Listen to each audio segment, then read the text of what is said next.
Mesdames et messieurs les élus et chers collègues, mesdames et messieurs les chefs d'entreprise, mesdames et messieurs, monsieur le trésorier payeur parmi nous et nos financiers, on les remercie d'être présents. Donc je vous remercie tous d'avoir répondu présent à notre invitation. Aujourd'hui, vous êtes venus en pays viganais, territoire inscrit entre Cos et Cévennes, dont notre communauté des communes comprend 22 communes et près de 11 000 habitants sur un territoire vaste et avec une densité de 27 habitants au kilomètre carré. Donc sur notre territoire, 439 entreprises référencées. Donc, nous allons vous montrer nos atouts, le dynamisme, la volonté de notre territoire. Bon, je aborderai successivement nos actions et projets en matière de développement économique. Alors, nos actions pour soutenir nos communes rurales. Nos actions dans le domaine du médico-social. Nos actions pour réhabiliter notre passé industriel et soutenir notre industrie. Nos actions pour l'accueil de nouvelles activités. Nos actions dans la filière bois. Et enfin, nos actions pour un tourisme durable.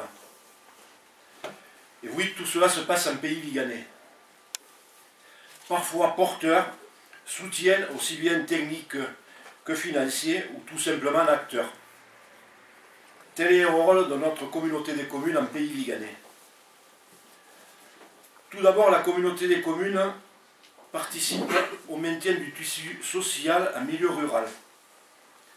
Grâce à ce soutien, depuis la création de cette communauté des communes, 3 commerces multiservices ont récemment pu rouvrir et un nouveau projet est à l'étude sur la commune de Besse-Esparon. C'est vrai que dans un village, l'épicerie ou la boulangerie, c'est un acteur principal à la vie locale.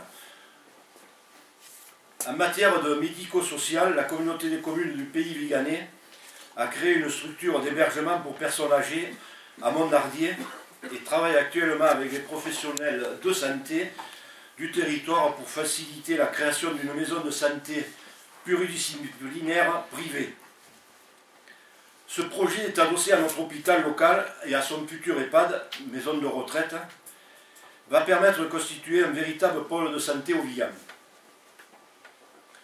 Côté industrie, la communauté des communes du pays viganais a favorisé la réhabilitation des friches industrielles, avec notamment la création d'une maison de la formation et des entreprises, ou encore l'installation du fabricant de bas couture Larsois, dont M. Laurent va bientôt nous rejoindre, et avec à la clé 5 emplois créés.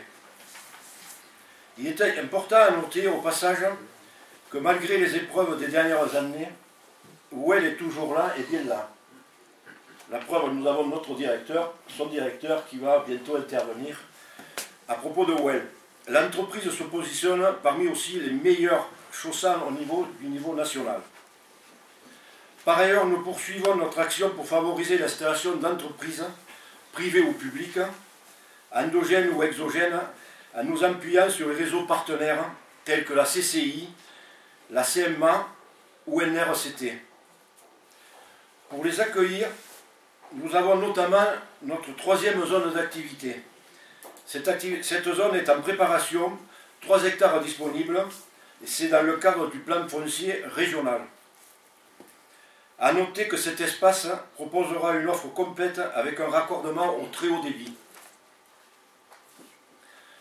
Préalable devenu indispensable à notre territoire et sur lequel, comme nous avons su le faire en 2009 pour le haut débit, nous travaillons avec la région Languedoc-Roussillon et le département pour que dès 2015 nous puissions avoir le très haut débit pour nos principaux acteurs.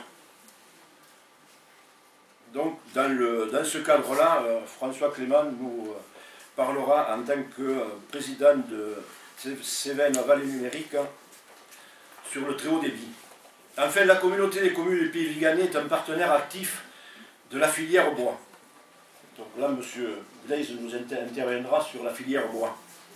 Nous avons évalué nos potentialités à travers le plan de massif, identifier les acteurs et participer à améliorer de leurs conditions d'implantation sur le territoire. C'est pourquoi nous souhaitons créer dès 2013 un salon du bois en avril. Ça sera peut-être une occasion de se revoir. Le dernier thème de nos interventions, mais pas le moindre, le tourisme.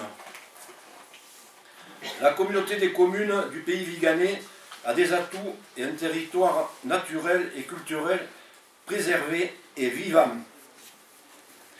Des richesses repérées et plusieurs titres. Le classement UNESCO. Donc là, j'ai participé pendant plusieurs années à ce classement. Bon, on a eu des fois, on n'était pas très motivés, puis tous ensemble, nous nous sommes motivés.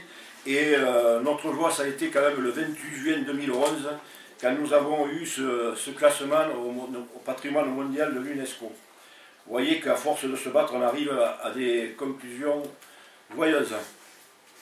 Le cirque Navacelle, bientôt grand site, des richesses que nous voulons mettre en valeur et aussi protéger. Le projet des belvédères de Blandas, dont les travaux viennent de commencer, a été mené de bout en bout avec deux exigences à l'esprit, mettre en valeur et protéger.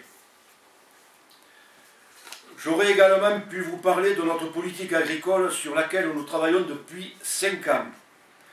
Plusieurs projets de reprise d'activité ou d'implantation d'exploitation agricole sont en cours. Un bel exemple est celui sur la commune d'Arfy, où nous allons essayer de combiner l'implantation d'un chevrier avec la transformation du hameau de Pracoustal en gîtes ruraux. Je voulais vous parler pour terminer une anecdote que souvent me disait mon collègue et ami Francis Cavalier-Bénézé. Il nous disait souvent il faut prendre le train quand il passe.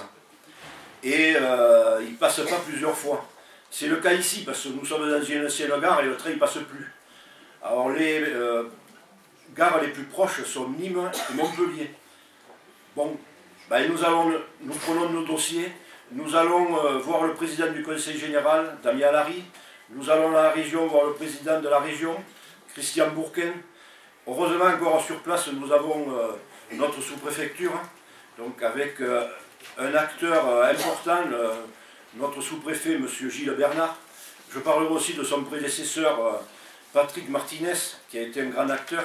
Et toutes ces personnalités y croient et nous aident, et je ne peux que les remercier.